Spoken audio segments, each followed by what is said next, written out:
The Boston Massacre. Lobsters, lobsters for sale. Every time a redcoat walked through the streets of Boston, he heard angry jeers. Sometimes he felt a quick push from behind and splat! He found himself face down in a pile of garbage. The redcoats began to hate Boston and everyone in it. The townspeople hated them right back. British soldiers infuriated the people of Boston by gambling, drinking, and holding noisy parades on the Sabbath. Finally, on March 5th, 1770, the situation exploded.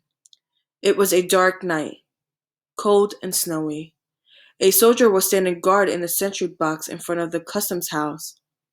A boy came along and began shouting insults at him.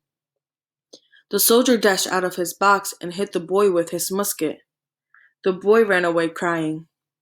But soon he came back with his friends. They threw snowballs at the guard and screamed, "Lousy rascal, bloody back!" A crowd began to gather. The meeting house bell tolled. Men ran through the streets calling, "Town-born, turn out!" This cry was usually raised to call townspeople to help fight a fire. In fact, some people thought there was a fire.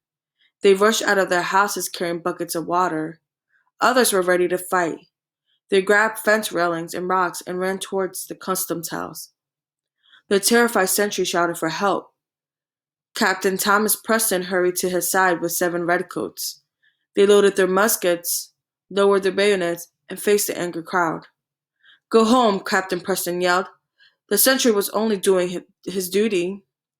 But the crowd screamed insults at the soldiers and pressed closer. Someone smashed a club across Preston's arm. Rocks flew. Suddenly a shot rang out, then another. A man in the crowd dropped down dead. Preston ran among his men, striking up their guns and yelling at them to stop firing. But when the smoke cleared and the crowd withdrew, 3 men lay dead and 2 more were dying. Boston will long remember this terrible night.